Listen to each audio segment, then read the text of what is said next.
Hi guys, good morning. Magpa-final na kami ng Pinoy Helotherapy. Seryoso. Parang namatayan. Pinoy Helotherapy. Siya si Leia. Siya na seryoso. Nakapasok ako eh. Tandahanin mo lang. Huwag mo nang paikot-ikutin ang katulad na ginawa ni Risa kahapon. Kung saan lang yung ano niya. Yan.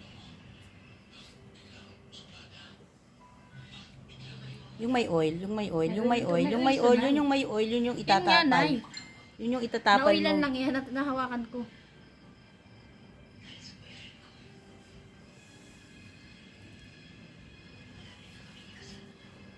Mainit? Camille? Okay lang. Hindi siya kapon nakapag-practice kasi nilalagnat. Okay siya si Risa.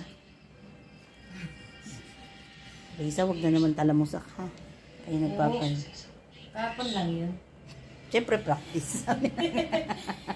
Lamutak na. Ano ba naman kayong dalawa? Hindi ako magkasya. Hindi nga ako makadaan. Hindi ko iikot doon. Ini ba yung tayo, te? Hindi. Maluwang doon sa Doon kabila. na ang pinaluwangan. Hindi, usod mo lang yan, mama. Siya si Angelica. Code Nicole. Okay. So, yung dalawa naming kasama nila ay hindi pa dumarating. Mamaya-maya pa yun.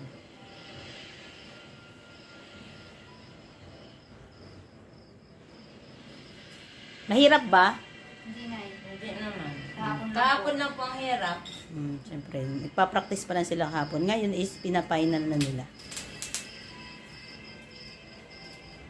Itong ginagawa nila ay Pinoy Hilot with Bentusa. So, after nilang itapal yung mga dahon, mamasayin, then bibintusahin nila. So, marunong na naman sila magbentusa. Ingat lang po sa paglalagay ng dahon, hindi po dedirekta. Kumbaga, ididindin mo na sa kanyang katawan, baka kasi pa makapasok. Yan. Huwag direct po kasi nakakapasok po yung dahon at mainit. Inihipan ko nga muna bago ko nidikit. Ay wala na, huwag mo namang hipan at mawawala yung init. Yung init ho yan ang importante.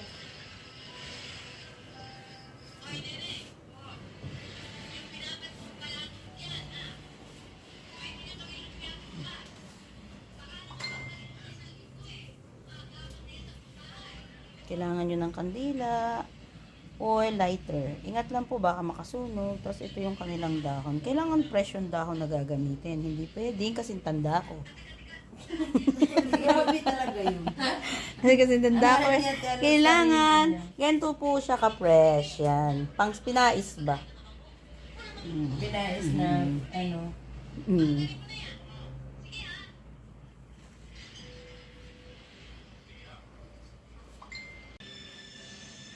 So guys, nakapalan na. Mahirap ba? Madali lang yan. Okay na pakiramdam mo? O nga pala, nandyan yung si, Sari doon. Sa bag ko. Mamaya na yun. Nagiging doon sa sari doon. Yung si Sari doon. Malamig sa area niya, malamig. Bawal kasi malamig natin. Kailangan room temp lang tayo. Yan.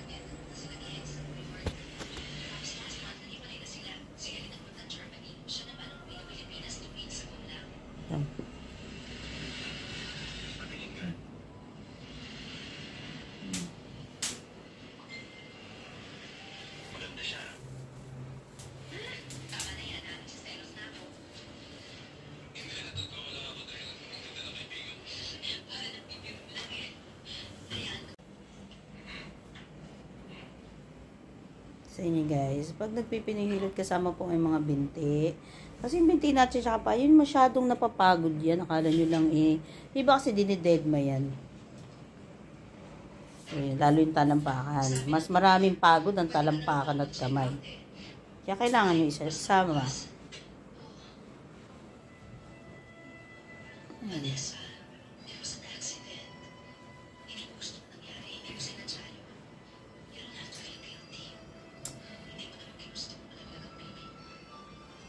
Sila po yung ating mga models. So, hindi pa tapos si Leia sa kanyang Pinoy sa likod. So, pero itong dalawa yan. Kasama din yung kamay. Hindi sabi ko nga, mas pagod ang kamay at mga paa natin lagi.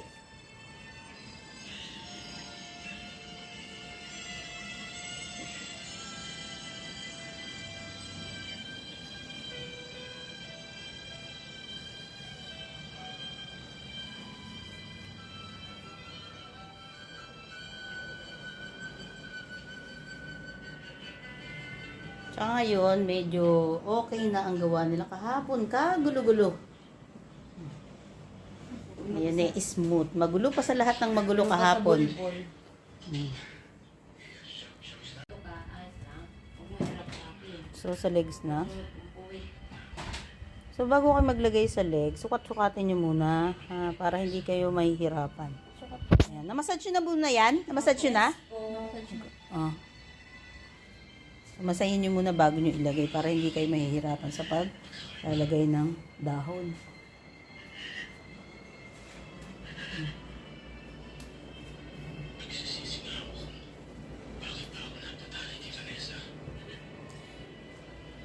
Guys, kung saan man kayo nanonood, mag-comment po kayo kung saan na po nakarating yung aming video na to. Mag-comment po kung saan location. Sa? O, pwede yun sa alak-alak. Pwede po. Oh. Masarap nga dun eh. Pakapon na magpalagay ako. Okay. Mag-comment kayo kung saan location nyo at kung saan man nakarating yung aming video na to. Ano sasabihin nyo? Comment, like, and share. Ano ba? Kayong sikat dito, hindi ako. Oh, Leia, comment, like, and share. Kasi kayo ang sikat dito, hindi po ako dito ang sikat. Ako lang po ay nagbablog. Thank you. Ulit mo nga. Dali. Guys, paki-like. Tapos paki-share na rin po. Thank you. Ha? Bishi na lang. Bishi. Mga bishi. Mga kamarites ko dyan. Yan. Salita. Yung mga kamarites ko dyan, pakishare naman. Dahil? Para? Sumikat. Tingin! Hindi naman papasok ako eh. Kaya pala hindi na makatingin. Mag-comment po kayo kung saan po nakarating ang aming video na to at para naman mapasalamatan po namin kayong lahat. So yan, ito na po ang aming Filipino Hilot Therapy dito sa Reflexion Massage. Filipino hilot. Ano po ba ang benefits ng Filipino Hilot? Ang benefits po nito ay nakakatulong ma-relax, makatulong sa mga masasakit na mga parte ng katawan nyo na mabawasan ang ang inyong nararamdaman. So, nakakatunaw din po ito ng lamig sa katawan. So, malalaman din po ninyo kung meron kayong bali o kaya may mga frozen muscles kayo na hindi nyo napapansin. Bye, Pindulikit. So, ano ba ang naramdaman mo kahapon nung Pinoy Hilot na ginawa sa iyo? Nakakatulong ko na wala yung nawala yung nawala po yung ubo niya. Okay. Hindi, medyo nabawasan yung aking stress at saka medyo nabawasan yung mga sakit sa aking mga likod-likuran. Okay. Ikaw, anong nangyari sa iyo kahapon? Huwag mo akong pakulitin niya. Masakit po ang aking ulo. Hindi ko alam kung napapaano. Baka yun ay homesick lang. Hindi. Pagkatapos Pero ng Pinoy Hilot, anong nangyari? Pero masarap po siya kasi parang nagaan yung likod ko. Ewan ko, nabawasan yata ako ng pawis. Ikaw, ano naging comment mo? Ako na pakaramdam ko yung mga pinagtapalan ng dahon parang umaangat yung lamig. Yon. So, yung lamig nyo, makikita po kasi ninyo, pag tinanggal na po yung dahon nito, may moisture na, may pawis na. Yun po yung lamig na umaangat. Magkaiba kasi sila ng bintusa eh. Ang bintusa kasi, yung mga nasa kaila-ilaliman ng mga buto, yun ang inaano ng mga hinisip-sip niya. Ito, yung mga pawis nyo na natutuyuan kayo ng pawis, na ilalabas niya. Yun po ang pinagkaiba ng bentusa. Isa good therapy po ang Pinoy Hilot kung halimbawa kayo natutuyuan ng pawis sa inyong katawan. So, ang gagawin nyo lang po, hanap kayo ng fresh na banana leaves. And then, ito ho ay dadarang nyo sa apoy, hindi po sa gasol. Kailangan mainit pa rin ang ilalapat nyo sa skin niya. Ha? Malapat na dahon ng saging, fresh po yun, fresh na fresh. Pag nadarang nyo na sa apoy, dahan-dahan yung ilapat sa kanyang skin, hindi pwedeng mapaso. Kasi pag napaso po kasi yun, masakit. So, ingatan na wag mapaso ang inyong client. Or inyong mga pamilya, o kaya, pwede nyo kasi itry nyo sa inyong bahay.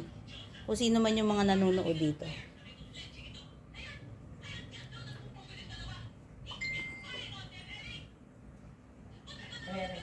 So, ipapakita ko sa inyo mamaya pag nagtanggal na. So, yung ganito, hindi pa yan matatanggal. Kailangan, ayan, kita nyo matigas pa siya. So, pag sabihin, naghihigop ng lamig pa yan, ay hindi nyo siya matatagtag kahit ho anong hila nyo. Ayan o, tingnan nyo. Nakadikit. Pero kung ubos na ang ano niya, nag-evaporate na yung tubig, ay madali nang tagtagin. Dahan-dahan lang nilapat. So, kailangan lapat na lapat lang.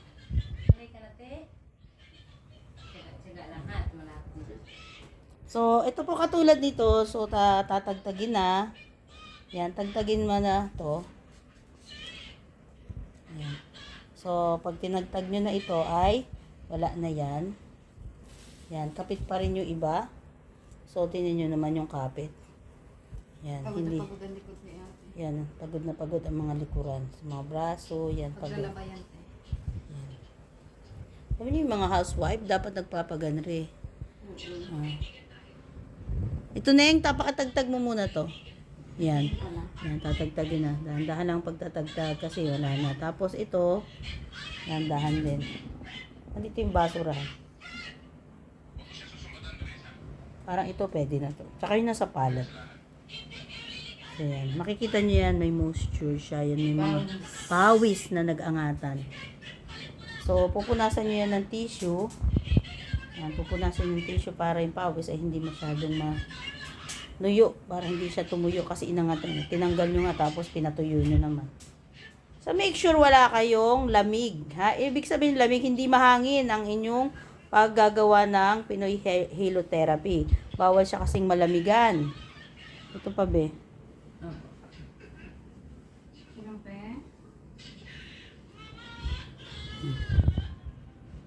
Dahan yung tanggalin. So, makikita nyo yan.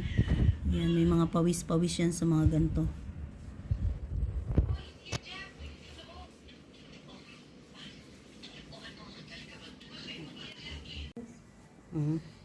Umuwi yun. Sabi ko po, ay, ang dami ko kasing training. So, kung punta kay Ate Mel. Wala pa. Ito yun, sa pan. Mangingi kasi ako ng halaman dun. Ay, inuwi ko na sa masala yung mga halaman ko. Ayun o, kita nyo. Guys, pawis. Oh. Saan na ba?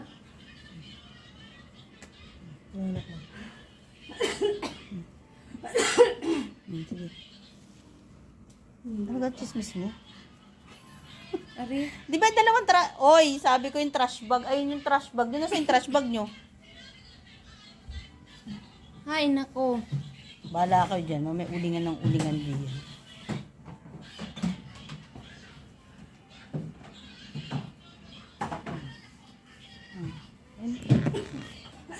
Konti lang langis nilagay mo dyan, di ba?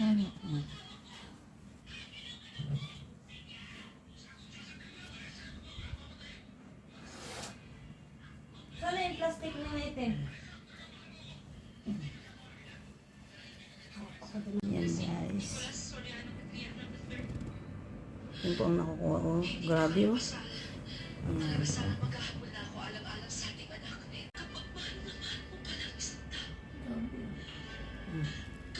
Yan guys ang nakukuha. Ayan. Angatan na yung lamig. Dahil sa ionizer ng dahon ng saging. Yung mga natutuyo, yan. Advisable din to sa mga natutuyuan ng ng pawis sa likodan. Yan guys, so tingnan nyo. Yan.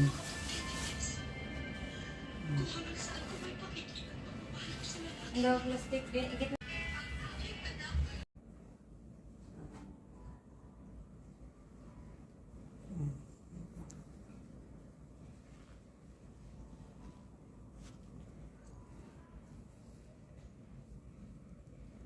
Tama, pagka ano na, madaling kuhanin pagka hindi kapit. Nagbubula pa yung Oh, bumubula oh. Nabula-bula sa likod mo, ano? Camille? Parang may tumataas?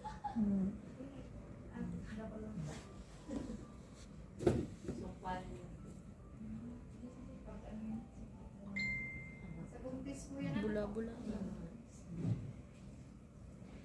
Pag masayista ka talaga, talaga naman. Tsaka pag ano na siya, wala nang higop. Madali niya siyang tanggalin.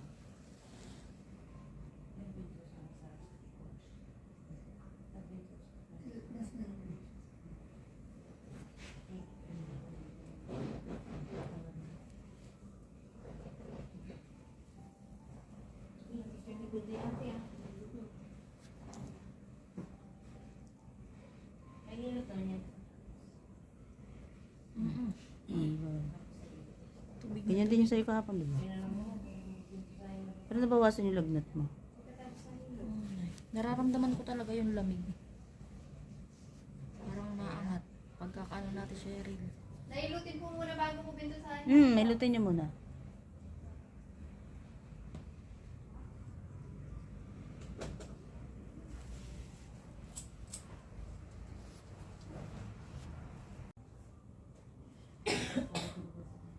Aba. Wow. Grabe naman, abaw, oy! Oh my goodness. Grabe, ang pawis. Mas effective talaga pag wala talagang ventilador. Oh, kasi doon na, ano. Oh. Kasi pag may ventilador, ay yung lamig niya hindi nag-aangatan. Grabe naman yung pawis natin.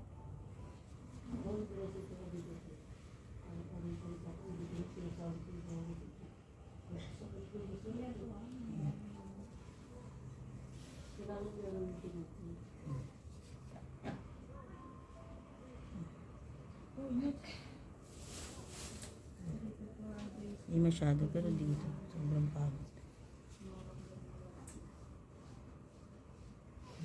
Madali siyang tagtagin, di ba? Pagka talagang hindi nakapit. 5 to 10 minutes. Pero yung 5 to 10 minutes mo, ano, pag humihigo pa, wag mo munang ano yun, ha? Tanong mo si Maring Angie.